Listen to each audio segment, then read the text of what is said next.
Ariel Helwani in New York City for the UFC 189 World Tour alongside UFC President Dana White. And Dana, I got to say, every day people ask me, where are your Dana White interviews? So it's good to have you back on your favorite site. You don't travel anymore. You're a big shot. You don't travel anymore. I don't see you anywhere. I got to come to New York for you. That is right. Now, what do we say about this New York crowd? Honestly, you've been to a lot of press conferences. You were just in Brazil. How does this one rank? Because to me, it felt like the most rowdy crowd at a press conference in UFC history. Brazil was pretty. Oh, dude, Brazil was crazy. But so was New York. New York was awesome today. Every time we come to New York, the fans are ton of energy. They're very involved. They have their opinions one way and the other, and who's going to do what and what's going to happen. It's fun, man. It's always awesome to be a part of it. And listen, let me tell you what. When you're on this type of tour that we're on, it's great to get that kind of energy. It's fun, man. It gets you excited and it pumps you up. Or it can beat you down, depending on what side you're on, you know. Does a part of you kind of feel bad for Jose? I mean, this is a champion, this is a legend, and he has to sit there and have people say, you're going to die, you're an idiot, your head is going to... I mean, a champion deserves a little better than that, right? No, I agree, but you know what? That's the game we're in. The game that we're in is everybody has an opinion, everybody has a favorite, and, you know, let me tell you what happened to him in New York today was exactly what happened to Conor in Rio de Janeiro. I mean, it was crazy. The stuff that these guys... We let the Q&A roll today at New York with the fans. I had to stop the Q&A after like 4 questions in Brazil because it was that crazy. It was like they were screaming. They were making little girl noises and talking to Conor like he's a little girl. But you know what? That's part of the fun and being a fight fan. It's part of the passion and craziness of the fight business. Will you be going to Dublin? I'm going everywhere. Yeah, I'm riding this whole tour out. Yeah, I'm doing the whole thing. And what do you think Dublin will be like? I think it's going to be just like Brazil was, except the opposite, you know. I think we'll be crazier than Brazil. There was not one Conor fan in Brazil, and I expect there to be not one Aldo fan in Ireland. But this is one of those unique experiences. You know, I've done a lot of things in my life and in my career in the fight business.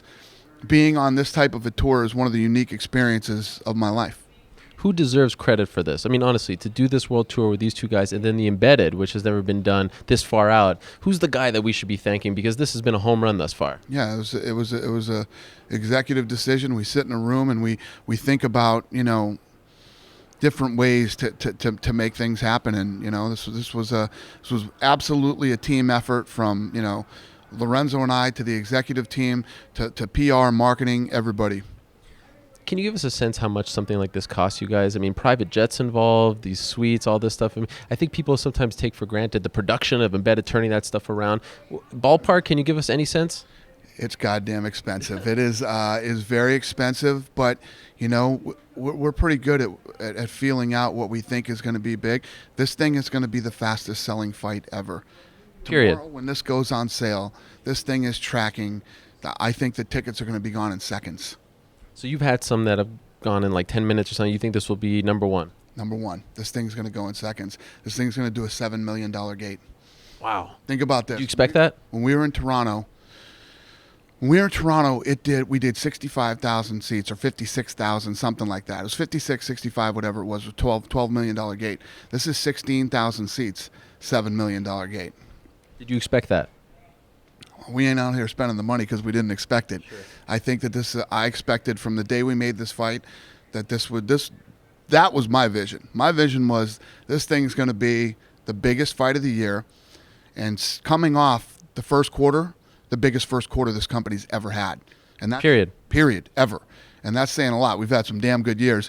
This first quarter was the best first quarter in the company's history, and we're coming into, you know, obviously we've had some big fights already this year to say that, and we're coming into the Jones fight with Anthony Johnson and the Weidman Vitor fight, which is going to be a big fight, and this is going to be the biggest fight of the year. Do you think this is one of those rare fights where if you just put this fight on, that's it? You told people you're paying all this money to watch two guys fight, that it would sell out the same way, same speed, etc.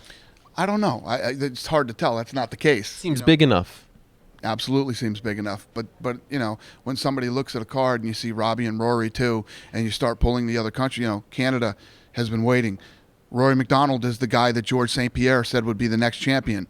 So, you know, when you talk about these different countries like to have a champ, and Canada's used to kicking ass and having, the best guy in the world. So it's a big fight for Canada too, to see if they can get a belt again.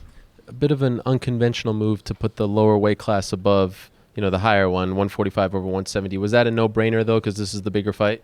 Yeah, obviously.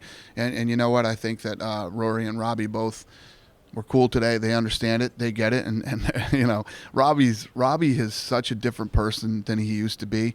He totally gets the business now. He loves being champion. He wants to keep the belt. And it's really cool to see Robbie. The new Robbie Lawler is really awesome. And Rory, I love Rory too. I love Rory's personality. It's so different than everybody else's. And it's fun.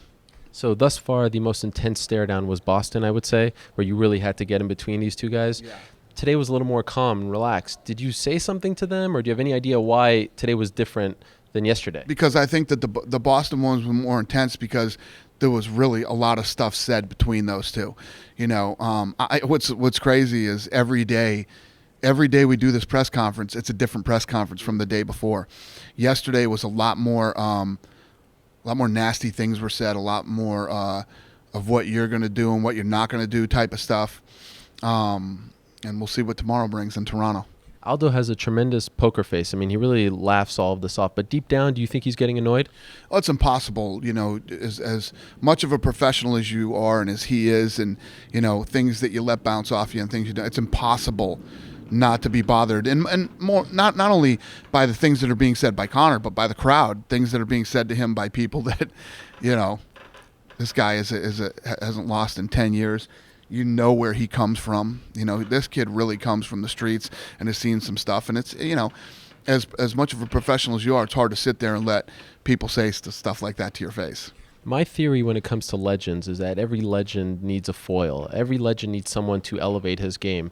Bird needed Magic, Ali needed Frazier, Anderson needed Chael to really take him to that next step. Do you feel like Aldo needed McGregor? Because for so long he was fighting these guys, but he wasn't sometimes the main event. He wasn't selling out shows, and now look what's happening to him. Do you feel like he almost needed McGregor more than McGregor needed him? I don't know. I mean, yes, I agree with you that all those fights, or basketball games or whatever it was, those rivalries were amazing because one or the other. Regardless, Jose Aldo, his credentials are what they are. He's done what he's done. And and everybody watching this knows, to go undefeated for 10 years in this sport is unbelievable. But what it does do is, obviously, a guy like Conor who bursts onto the scene, and it's not just about talking. You cannot deny that what Conor has done in such a short amount of time and in the way that he did it, to go in and beat a guy like Poirier, who was a top 5 ranked guy, and to really break down and talk about what it means to be ranked in the top 5. You look at guys, that have been awesome fighters that cruise around from 6 to 10. It is hard to get over that number 5 hump, to get into there, and Conor made it look easy. So that's part of the mystique of this fight. We know a lot about Jose Aldo. We don't know a lot about Conor McGregor, but what we've seen so far is impressive. Conor says he's producing Embedded. Is that true? Of course he is. Okay. Yes, of course he is. He's producing it. He's executive producing everything now. Great.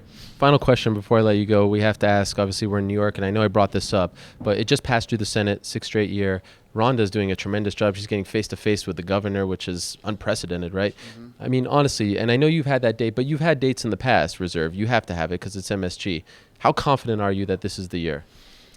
I'm as confident as I've ever been. Obviously, if it doesn't happen this time, it's crazy. Give up then? No, we're never going to give up. But it's been crazy the whole time. Now, after what we've seen go down, and what I've been saying all along, and where the sport is, the response we get here today, and every time we come to New York, etc. It would be criminal. Would that December show, would that be the year-end show, or one that's not on the calendar right now? No, it wouldn't be the year-end. Earlier in December, when you say December? Yeah. Okay. One last thing, I lied. We don't get to talk to you often. How many pay-per-views do you think this sells? This is going to be big, man. Over 1 million? Yeah, it'll do over 1 million. Wow. This will do over 1 million. I gotta listen tomorrow when I'm at the press conference, when ticket sales go off in the morning. I'll have more information and I can break down where this sits all time as far as ticket sales and everything else. But right now, this fight is looking like the fastest sellout, the biggest gate for such a small venue. I think the second biggest gate we had was the Anderson Silva Chael Sonnen 2, which is 6.6 or 6.7 million. This is scaling to beat that, and beat all the fights that we put on sale faster than anyone ever has, and pay-per-views will crush it for this. This will be the biggest fight of the year. Wow. Congratulations. Thank you for the time. Thank you.